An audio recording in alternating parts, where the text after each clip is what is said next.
Lúcio e Rogério Ceni falando depois do empate lá em La Paz. Vamos acompanhar. Fue un empate muy importante para nosotros. Creo que hicimos un buen partido. Bueno, teníamos un hombre de más. Por ahí no pudimos aprovecharlo al máximo, pero nos vamos conforme con el resultado. Sabemos que en casa podemos hacer la diferencia y vamos a eso. Y hay que manejarnos con calma. Sabemos que en casa nos hacemos fuerte. Tenemos un gran equipo, hoy quedó demostrado. Tenemos buena circulación de pelota. Eso es importante para nosotros. Creo que en casa nos hacemos muy fuerte. E não tenho dúvida que o equipe vai dejar todo. É louvável o comprometimento dos jogadores e aguentar firme. A gente já viu tanta gente vir aqui e sucumbir. Claro que o 10 contra 11 influenciou bastante no controle de jogo nosso. Acho que nós demoramos um pouquinho para encontrar o timing para sair de trás. Recuamos muito a bola. Nós poderíamos ter encaixado melhor a saída de bola, tocado melhor, conseguido chegar mais à frente. Se você analisar pela expulsão, acho que realmente poderíamos ter vencido. Se você analisar antes de sair de Salvador para vir para cá e conseguir um resultado como esse, diante do que a maioria dos clubes brasileiros apresentam, eu acho que foi um bom resultado. O importante é que o confronto segue vivo, como nós falamos, e nós temos a oportunidade de levar esse jogo para Salvador com o apoio do nosso torcedor. E nós vamos se dedicar ao máximo, porque vai ser um jogo, um bom time, e é um jogo dificílimo nesse jogo de volta, mas nós vamos estar firme e batalhando pela nossa classificação. Boa, professor Rogério. E a sempre atenta e observadora Mari Pereira pediu essa tela, esses números, porque o Bahia foi o que mais incomodou o Strongest? Pergunta a tela, Mari. Foi? Foi. É claro que o Ceni faz análise, né? Muito bem feita em cima da expulsão, que acontece muito cedo, mas até a expulsão, o Bahia já tinha tido bola na trave, o goleiro já tinha defendido uma, escanteio para o Bahia, a maneira como o time começa a partida, pressionando muito alto, o The Strongest até, né, de uma forma surpreendente, porque quando a gente volta um pouquinho sobre as partidas em que brasileiros enfrentaram equipes com altitude, é sempre uma forma muito mais cadenciada, né? Não é um jogo acelerado como o Bahia imprimiu ontem, característica da equipe, pesa muito a altitude, trabalha muito com essa possibilidade do jogo ser um pouquinho mais lento, o time se comportar de uma maneira até aguardando um pouco mais, porque o Bahia, por vezes, precisou atacar muito rápido e voltar muito rápido. Mas aproveitou muito essas oportunidades antes de ter um jogador a mais e principalmente depois que teve um jogador a mais. O grande problema foi, de fato, o que já acontecia na temporada passada, né? Marcar os gols, esse aproveitamento, de fato, das oportunidades criadas. O Bahia ontem pecou muito nas finalizações claríssimas. A gente está vendo aí o lance da expulsão, né? Agora, nesse momento, que o árbitro está muito próximo de frente, é horrível. Né? Olha isso, horrível. Olha isso. Nossa Senhora. Podia ter sido uma fratura exposta isso aí, né? Você tira o jogador de atividade durante muito tempo, esse tipo de lance. Foi muita sorte, de fato, o Gilberto até pode ter condicionado um pouquinho depois o jogo dele, né? Trabalhou muito por dentro enquanto esteve em campo. O Ceni até falou sobre isso.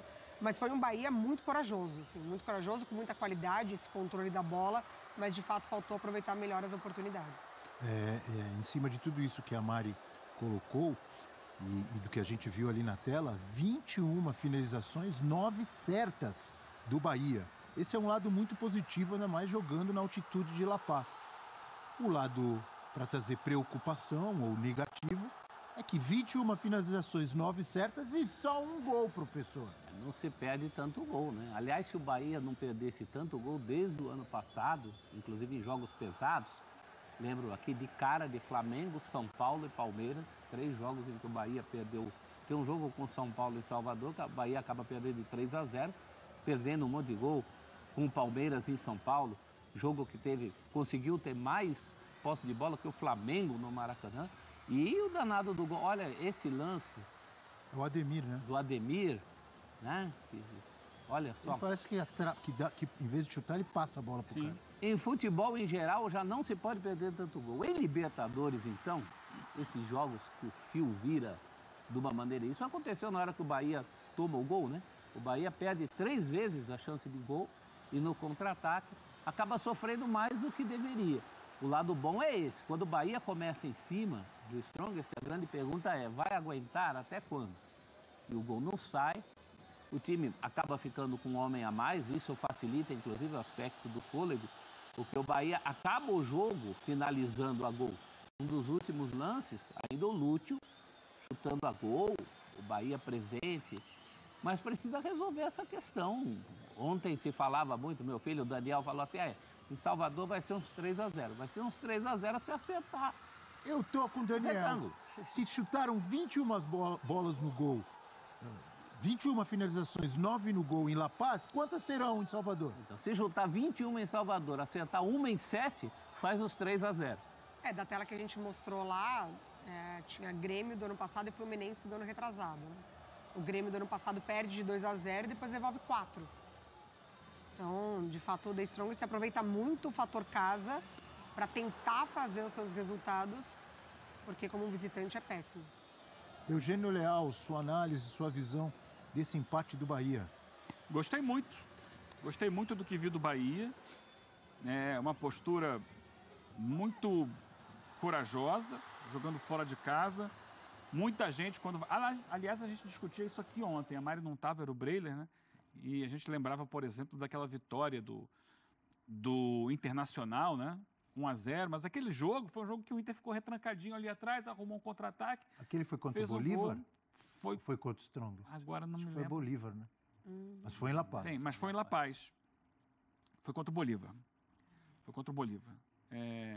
Mas ontem foi diferente, porque o Bahia, desde o primeiro minuto, e isso não foi em função da expulsão do Ursino, porque desde o primeiro minuto, o Bahia foi para o jogo.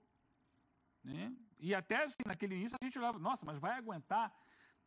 E ontem o debate era o que fazer nesse jogo, de que forma atuar. E eu dizia, olha, a melhor forma não é dar a bola para o Strongest. Porque se você der a bola para o Strongest, você vai ficar o tempo inteiro lá atrás, dando chance a eles de arriscarem chutes, cruzamentos. Eles tentaram vários cruzamentos. E uma hora a casa cai. E o Bahia decidiu jogar a bola. Jogar a bola do jeito dele. E ele consegue controlar boa parte do jogo. É claro que depois isso é facilitado pela superioridade numérica, mas jogar a bola tendo a troca de passes como a sua base. É um time que se posiciona no campo, ele não gastou energia, ele não saiu correndo desordenadamente, ele se posicionou e começou a trocar passes, e em cima da troca de passes ele foi gerando as jogadas. Então, vejo muito mérito da postura do Bahia no jogo. O Bahia com novidades táticas em relação ao ano passado, no posicionamento de seus jogadores.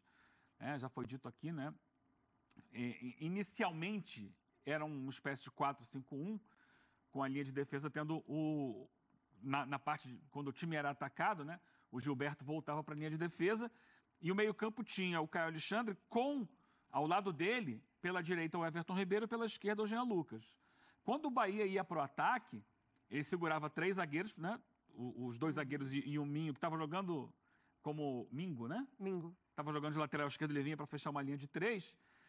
E aí subia o Gilberto para o meio de campo, o Gilberto ficava ao lado do Caio Alexandre como 2 volantes, enquanto o Everton Ribeiro e o Jean Lucas viravam meias. Então ele fazia uma espécie de quadrado no meio de campo, né, com os 2 jogadores abertos, um de cada lado, né, o Ademir pela direita e o Pulga pela esquerda, e depois centralizado o Lúcio. No segundo tempo ele avançou um pouco mais, porque ele abre mão de um jogador que ficava na marcação no meio de campo para colocar o William José. Falou, vou para cima, até porque estava perdendo o jogo.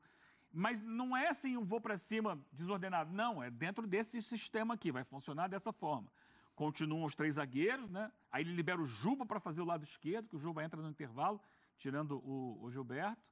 Continuam 3 zagueiros, Juba de um lado, o Pulga vai para a direita, o William José dentro da área junto com o Lúcio, e depois ele coloca os volantes novos que dão um outro gás à equipe. No caso, um deles o Cauli, que participa da jogada do gol. Então, foi um time corajoso o tempo inteiro, jogando bola, botando a bola no chão. E o gol, é claro, essa falta de eficácia é uma questão, sempre. Só que a gente precisa também tirar ali um pouco da questão da altitude. Eu acho que teve alguma vantagem pelo fato dos Strongest não estarem em ritmo de competição, não começou ainda o campeonato boliviano. A própria torcida não compareceu em grande número ao estádio.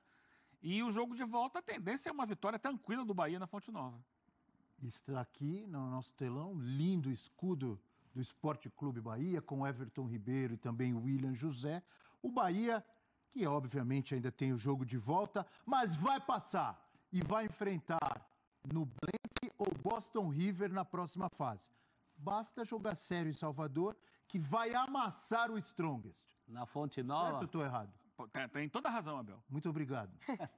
Na Fonte Nova me lembra uma música dos tempos de Beijoca, Sapatão, Baiaco, que a torcida cantava na Fonte Nova, de bermuda e camiseta, eita, eita, Bahia, porreta. Pensei que era Tieta que você ia cantar. Rápido intervalo no F360, daqui a pouco a gente volta. Vamos falar.